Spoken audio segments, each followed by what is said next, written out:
श्री कृष्ण लीला का चिंतन में ग्वालों के उपालंब पर मां यशोदा की चिंता और उल्हाना देने वाली पर खींच। कलिंद नंदिनी के तरल प्रवाह के अति समीप अपने नीलमणि को लहरियों का जल घेरते देख करके यशोदा रानी का हृदय धक धक कर उठा। हाथ का पात्र भूमि पर पटक के वे दौड़ पड़ी तथा पीछे से जाकर के उन्होंने श्री कृष्ण चंद्र को पकड़ लिया। चंचल लहरें ब्रजेश्वरी के चरणों का स्पर्श करने लगी। ब्रज रानी ने सोचा, अरे एक क्षण का भी यदि विलंब हो गया होता और नीलमणि एक डग भी आगे बढ़ जाता तो लहरें इसे बहा ले जाती, मेरा तो सर्वनाश हो जाता।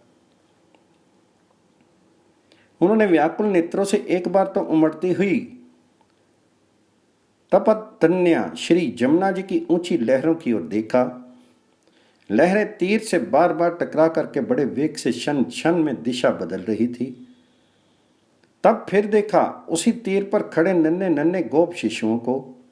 गोप शिशु विविध तरु पत्रों में दोने बना बनाकर जमुना के प्रवाह में छोड़ रहे थे। जन्नी के आने से पूर्व यही तो खेल हो रहा था। होड़ लगी थी कि श्री कृष्ण से 10 हाथ दूर किस गोप सखा ने कितने दोने बहाए। एवं श्री कृष्णचंद्र बह बह कर आते हुए उन पत्रपुटों में से कितने पकड़ पाई। पत्रपुट बालकों के हाथ से छूटते ही तरंगों पर नाचने लगते, तरंगे उन्हें बहा ले चलती। कुछ तो धारा के वेग से गंभीर जल में बह जाते, कुछ किनारे को छूते हुए से चलते। इनमें से कुछ को तो श्री कृष्णचंद्र हाथ फैलाकर पकड़ लेते और कुछ को धाराएं बहा ले जाती। पत्रपुट हाथ में आते ही विजय के उल्लास में वे तीर की ओर देखते। गोप सखा आनंद कोलाहल करने लगते, किंतु जब दोना हाथ में नहीं आता तो शिशु ताली पीटने लगते। ये क्रीड़ा हो रही थी। जन्नी ने आकर उसमें विघन कर दिया। उन्हें देख करके गोप बालक तो किंचित सहम गए, किंतु श्री कृष्णचंद्र उमंग में भरकर मैया से अपनी जय घोषणा करने लगे कि देख, मैंने इतने पत्रपुट जल में से छाने हैं। जन्नी पहले तो कुछ रोष में भरकर फिर लाडपूर्वक श्री कृष्ण को एवं अन्य बालकों को बार बार समझाने लगी। उन्होंने आगे कभी भी जल में उतरने से, ऐसा खेल खेलने से सबको सावधान किया। डूब जाने की संभावना दिखा करके भय भी दिखलाया, पर यह करके स्वयं चिंता में निमग्न होगी कि अब कौन सा उपाय करे। श्री कृष्णचंद्र गोप सुंदरियों के घर इतना अधिक उत्पात करने लगे थे कि एक ना एक गोपी उल्लाना देने के लिए नंद भवन में आई हुई रहती ही थी। ब्रज रानी भी ये अच्छी तरह जानती थी कि उल्लाने का तो मिस है, वास्तव में ये आई है मेरे नीलमणि को देखने। ब्रजेश्वर को भी ये पता लग गया था, क्योंकि एक दिन एक व्यस्का गोपी उनके सामने ही ब्रज रानी को उल्लाना देने लगी। महरी ते बड़ी कृपन है माई, दो दही बहु विधि को दीनो, सुख सो धरती छिपाई। बालक बहुत री तेरे ऐके कुंवर कन्हाई, सौ तो घर ही घर डोल तू माखन खात चुराई। वृद्ध व्यस पूरे पुण्यनी ते बहुत निधि पाई, ताहू के खैबे पीबे को कहाँ करती चतुराई। सुनकर ब्रजेश्वर के मुख पर तो ग्लानि की छाया सो पड़ गई, पर यशोदा रानी हंस पड़ी। हंसकर उन्होंने ब्रजराज को सारा रहस्य समझा दिया। सुनो न वचन चतुर नागरी के जसमती नंद सुनाई, सूर्य शाम को चोरी के मिस देखन ये है आई। किंतु फिर भी जब कोई नवतरनी अत्यंत रोष में भरी आती और कहती, देखो नंद रानी, तुम्हारे नीलमणि ने मेरे घर जाकर नवनीत की नदी बहा दी, तथा जब मैं पकड़ने लगी तो इसने मेरी चूड़ियां तोड़ दी, मेरी साड़ी के टूक टूक कर दिए। मेरी कैसी दुर्दशा इसने की है, तुम स्वयं देख लो। उस समय यशोदा रानी का वात्सल्य पूरित हृदय टोर टोर करने लगता। वे सोचने लगी, कहीं वास्तव में ही मेरे पुत्र की चेष्टा से इतना शोभ हुआ हो तो क्या पता। उल्लाहने का मिस है, इसका क्या प्रमाण? कहीं ये नीलमणि को शाप दे दे तो? इस प्रकार भयभीत हुई ब्रजेश्वरी गोपतरणी को मनुहार करने लगती। कमौरी भर भर कर उसे माखन देती तथा जैसे तैसे उसे प्रसन्न करके ही विश्राम लेती। जब वह चली जाती तब हंसकर अपने नीलमणि को कंठ से लगा करके बातें पूछती।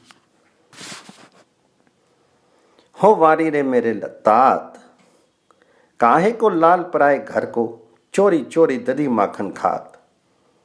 गही गही पानी मटकिया रीति उरहन के मिस आवत जात। करी मनोहार कोसिबे के डर भरी भरी देती जे सोदा मात। टूटी चूरी गोद भरी ल्यावे फाटे चीर दिखावे गात। सूरदास स्वामी की जन्नी और लगाई हंसी पूछती बात। श्री कृष्णचंद्र जन्नी की बात सुन के हंस देते तथा सुधा भरी वाणी में ऐसी ऐसी बातें कहने लगते कि जन्नी का स्नेह सागर उमड़ पर चलता। वे उसमें बह जाती, यह भी भूल जाती कि अभी किसी गोपी ने आकर के क्या कहा। इससे उनके नीलमणि को मानो एक नई प्रेरणा मिल जाती। वास्तव में ही श्री कृष्णचंद्र के चंचल चेष्टाओं पर प्रतिदिन एक नया रंग चढ़ जाता।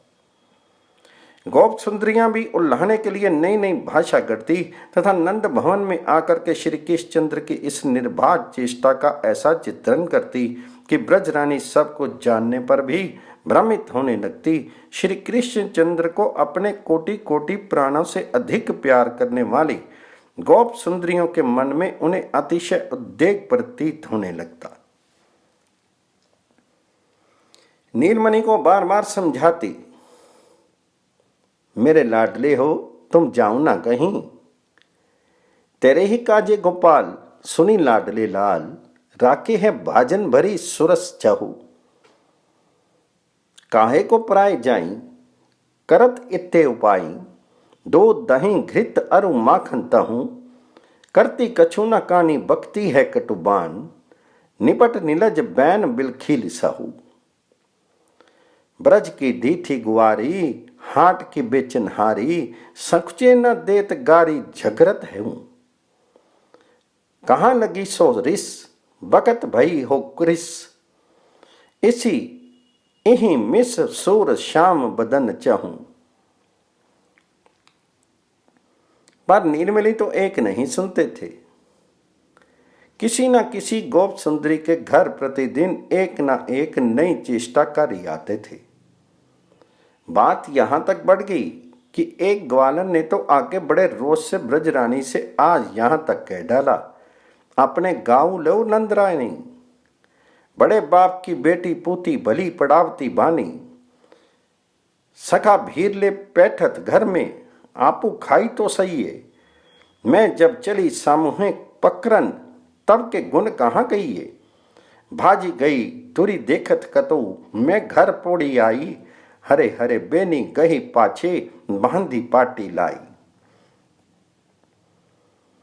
इसलिए आज ब्रजरानी ने श्री कृष्णचंद्र पर यह कड़ा प्रतिबंध लगा दिया कि उद्यान, समीप के उपवन एवं जमुना तट, 3 स्थानों के अतिरिक्त वे और कहीं नहीं जा सकते। मैया ने सीमा निर्धारित कर दी थी, पहरे बिठा दिए थे। श्री कृष्णचंद्र ने भी हंसकर जन्नी का ये अनुशासन स्वीकार कर लिया था। सखाओं के साथ जमुना तट पर जाकर जल में पत्र पुट प्रवाहित करने का खेल खेलने लगे थे। खेलते खेलते जल में उतर पड़े थे। भाग्य से जन्नी की दृष्टि पड़ गई और वे दौड़कर उन्हें बाहर निकाल ले आई। उपयुक्त घटना पर ही यशोदा रानी इस समय विचार कर रही है, उपाय सोच रही है।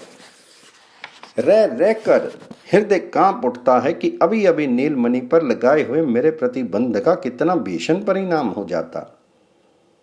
मैया देखती है मैंने इसकी स्वच्छंद चेष्टा में बाधा दी। फल यह हुआ कि मेरा सर्वनाश होने जा रहा था। बस एक क्षण की देर थी। जमुना तरंगों में मैं अपने नीलमणि को खो देती। अब मैं इसे तो कभी कुछ भी नहीं कहूंगी, पर इन गोपियों की क्या व्यवस्था करूं? इनके घर गए बिना तो ये मानता जो नहीं। इसी उधेड़ बुन में फंसी ब्रज रानी श्री कृष्णचंद्र का हाथ पकड़े प्रांगण में चली आती है। आंगन में अपने नेत्रों के सामने खेलने का आदेश देकर स्वयं अतिशय गंभीरता से विचार करने लगती है। सचमुच मेरे इतना मना करने पर भी नीलमणि गोप सुंदरियों के घर क्यों चला जाता है? क्या मेरे घर की अपेक्षा उनके घर की दधी नवनीत आदि वस्तुएं अधिक सुमिष्ट होती हैं? ये तो शत शत मनुहार के अनंतर मैं यत किंचित नवनीत इसके मुख में रख पाती हूं, न जाने कितना भुलावा देने पर यह नेक सा दधी होठों पर रखता है। कितने प्रलोभनों से केवल कहने मात्र के लिए दूध पी लेता है, पर गोप सुंदरियों के घर उनकी अनुपस्थिति में नवनीत दुग्ध दही अपहरण करके खाता है। नारायण, मेरे इष्ट देव, नाथ, तुमने मेरे नीलमणि की ऐसी बुद्धि क्यों कर दी? देव, नीलमणि तो तुम्हारी वस्तु है ना, ये ऐसा क्यों बन गया? प्रभु, ब्रजेश्वरी को आज कुछ दुख सा होने लगा। कदाचित श्री कृष्ण ने कल्पना कर पाती कि एक दिन मेरे इस नीलमणि ने ही बैकुंठ धाम में श्रांत कलांत भयभीत दुर्वासा को प्रबोध देते हुए नारायण रूप से ये घोषणा की थी, ब्राह्मण देव, स्वतंत्र सर्वतंत्र स्वतंत्र होकर भी मैं अपने भक्तों के तो सर्वथा अधीन हूं। उनके सामने मेरी स्वतंत्रता नहीं है। कपट की छाया से भी शून्य शरणमती भक्तों ने मेरे हृदय पर सदा अधिकार कर रखा है। मेरे प्यार के विषय एकमात्र वे हैं, उनके प्यार का विषय एकमात्र मैं हूं, उनका एकमात्र अवलंबन मैं ही हूं। साधु स्वभाव उन भक्तों को छोड़कर तो मैं अपने आप को भी नहीं चाहता। उनके बिना मेरी नित्य संगनी रमा की भी मुझे इच्छा नहीं है, जिन्होंने स्त्री पुत्र गृह गुरुजन प्राण धन इस लोक पर लोक सर्वस्व विसर्जन करके एकमात्र मेरा ही आश्रय ग्रहण किया है। उन्हें त्यागने का संकल्प मैं कैसे करूं?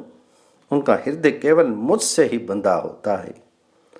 सर्वत्र समान भाव से एकमात्र मेरा ही दर्शन वे करते हैं। जैसे सती स्त्री पतिव्रत्य के द्वारा अपने सतपति को वश में कर लेती है, वैसे ही विशुद्ध प्रेम से वे मुझे अपने वश में कर लेते हैं। मेरी विशुद्ध सेवा ही उनके जीवन का परम लक्ष्य होता है। मेरी सेवा प्राप्त करने में ही वे पूर्णता का अनुभव करते हैं। मेरी सेवा के फलस्वरूप चतुर्विध मुक्तियां उनके सामने आती हैं, पर उन्हें उनकी चाह कहाँ? जब इनके प्रति उनकी ऐसी उपेक्षा है, तब काल पाकर विनष्ट हो जाने वाली वस्तुओं की तो बात ही क्या है। वे सरलमती भक्त मेरे हृदय हैं और उन साधु भक्तों का हृदय मैं हूं। वे मेरे अतिरिक्त अन्य और कुछ भी नहीं जानते एवं मैं उनके अतिरिक्त अन्य कुछ भी नहीं जानता। यदि यशोदा रानी को अपने नीलमणि के उपयुक्त स्वभाव का पता होता, साथ ही गोप सुंदरियों के हृदय की दिशा वे जानती होती, तो ये रहस्य भी जान लेती कि उनके नीलमणि ऐसे क्यों बन गए हैं। ब्रजेंद्र गहने की चित्त भूमि पर ना तो कभी श्री कृष्णचंद्र का अस्मौर्ध ऐश्वर्य अप्रतिम प्रेम परवशता उदय होती है और ना वे उल्लाना देने वाली ब्रजतनियों के मनोगत भावों को ही ठीक ठीक जान पाती। गोप सुंदरियों की दशा तो ये है कि क्या वृद्धा क्या युवती, सबके मन प्राणों में एकमात्र श्री कृष्णचंद्र भर गए हैं। अधिकांश समय तो वे सब अपने आप को भूली सी रहती हैं। पति सामने खड़े हैं पर उन्हें भान नहीं। वे तो देख रही हैं श्री कृष्णचंद्र नवनीत भोजन करते हुए हमारी ओर आ रहे हैं। पुत्र उनसे भोजन मांग रहा है, पर उन्हें अनुभव हो रहा है यशोदा नंदन आए हैं, मुझसे नवनीत की याचना कर रहे हैं। उन्हें प्रतीत होता है कि मरकत रचित गृह, स्वर्ण आच्छादन अर्थात सोने की छत, प्रवाल स्तंभ, स्फटिक वेष्टनी अर्थात खंबे का गोल अंश, वैदूर्य गृह चूड़ा, महान नीलकांत मणि रचित अट्टालिका, पद्म राग निर्मित द्वार, इन पर सर्वत्र श्री कृष्णचंद्र के चित्र अंकित हैं। गुरुजन सामने आते हैं, उन्हें अनुभव होता है श्री कृष्णचंद्र अपने कर पल्लव के संकेत से हमें बुला रहे हैं। श्री कृष्ण के रूप के अतिरिक्त उनके नेत्रों में अन्य रूप नहीं। उनके सुधास्त्रावी शब्दों के अतिरिक्त कर्णरंध्रों में अन्य शब्द नहीं प्रवेश करते। कुछ भी स्पर्श होते ही त्वक श्री कृष्ण स्पर्श का अनुभव करती है। घ्राण में श्री कृष्णचंद्र के श्री अंगों का ही सुवास उन्हें मिलता है। भोजन हमने कब किया, इसकी तो स्मृति ही उन्हें नहीं होती। ये आवेश जब अत्यंत प्रगाढ़ होता है तब तो वे पूर्ण विक्षिप्त सी हो जाती हैं। शिथिल होने पर भी उनकी दशा विचित्र ही रहती है।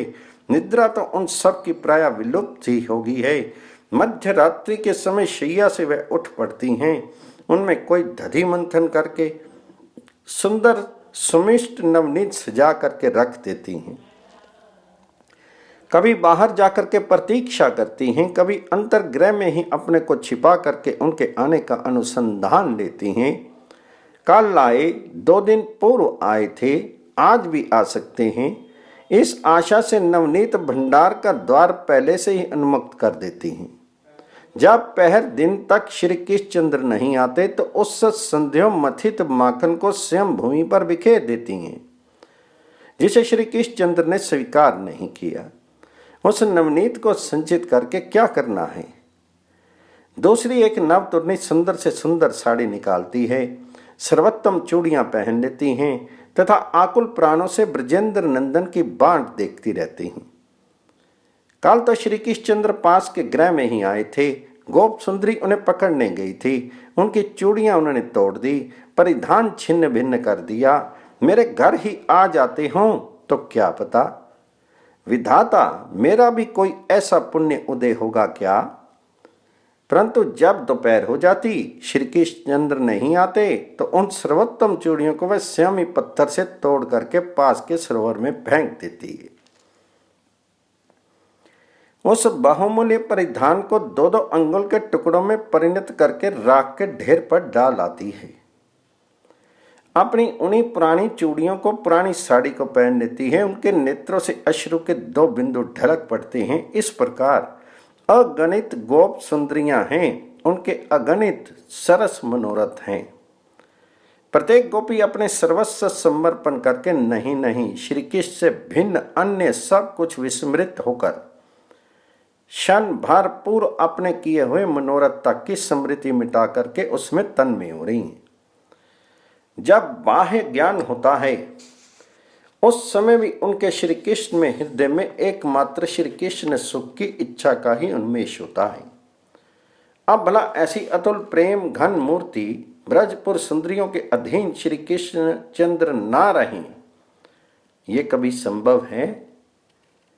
इन गोप प्रामाओं के प्रेम रस भावित मनोरथ श्री कृष्ण सुख इच्छामयी अभिलाषाएं अपूर्ण रह जाएं, ये श्री कृष्णचंद्र सह सकते हैं। इनके लिए अपनी सर्वतंत्र स्वतंत्रता मिटा करके इन्हें अपना सर्वस्व अर्पण किए बिना क्या वे विश्राम ले सकते हैं? नहीं, ये तो असंभव है। किंतु ब्रजेश्वरी अपने नीलमणि के ऐसे अनुपम प्रेम परवश स्वभाव से एवं गोप सुंदरियों की ऐसी अनिर्वचनीय स्थिति से परिचित नहीं है। वात्सल्य सघन मूर्ति मैया स्वयं रस सिंधु के अतल तल में डूबती उतरती रहती है, स्वयं निरंतर भ्रांत रहती है। उन्हें इसका परिचय हो तो भी कैसे हो। वे तो बस नीलमणि को अपने उदर से उत्पन्न पुत्र मात्र जानती हैं। गोप सुंदरियों को जैसी ऊपर देखती हैं वैसे ही भीतर भी मानती हैं। इसलिए वह चिंता कर रही हैं कि मेरा नीलमणि इतना अधिक चंचल क्यों हो गया, ब्रजपुर रंध्रियों का कोप भाजन क्यों बन गया। जो हो, जननी की चिंता की छाया श्री कृष्णचंद्र के चंचल नेत्रों में व्यक्त हो गई। प्रांगण में खेलते हुए श्री कृष्णचंद्र खेल छोड़ करके जननी के पास चले आए। चिबुक पकड़कर बोले, मैया तो क्या सोच रही है? फिर जन्नी के कंठ में भुजाएं डाल करके झूलने लग गए। इसी बीच में ना जाने कब अघट घटना पट्टी ऐसी योग माया ने जन्नी के हृदय पट पर अंकित उस चिंता बिंदु को अपनी तूलिका से पोंछ डाला था। वे अनुभव कर रही थी, ओ कहाँ तो मेरा नीलमणि इतना सरल, इतना भोला, ऐसा नन्हा सा, और कहाँ ब्रजतरनियों का विस्तृत वागजाल। इसके लिए वे कैसी कैसी कितनी बातें गढ़ लेती हैं। अब जो वे आई हूं तो मैं उन्हें अच्छी तरह डांटूंगी। जन्नी ने नीलमणि को अपने प्यार से नहला करके नीलमणि के सुठाम युग्म कपोलों पर शत सहस्त्र चुंबन अंकित करके निर्बाध खेलने की अनुमति दे दी। अवश्य कालिंदी तट एवं सरोवर पर जाने से सर्वथा निषेध कर दिया। नीलमणि पिंजर मुक्त विहंगम शावक की भांति पूर्वविथि की ओर भाग चले। इसके दूसरे ही दिन अरुणोदय होते न होते एक नवतरनी उल्लाना लेकर आ ही तो गई। पहले भी ये कई बार आ चुकी है, किंतु इस बार तो जन्नी रोष में भरकर उल्टा उसे सुनाई चलती है। वे अपने नीलमणि का श्रृंगार करने के लिए प्रफुल्ल मालती कुसुमों का चयन कर रही थी। वह स्थगित करके उसे झिड़कने लगती है। काना को ग्वालिन दोष लगावती जोर, इतनक दधी माखन के कारण कभी ग्यो तेरी ओर। तू तो धन जोबन की माती, नित उठी आवती भोर। लाल कुंवर मेरे कछु न जाने, तू है तरनी किशोर। का पर नैन चढ़ाए डोलती, ब्रज में तन को तोर। सूरदास जसुदा अनखानी, ये जीवन धन मोर। कृष्ण कन्हैया लाल की जय। यशोदा मैया के लाल की जय। नंद के गोपाल की जय।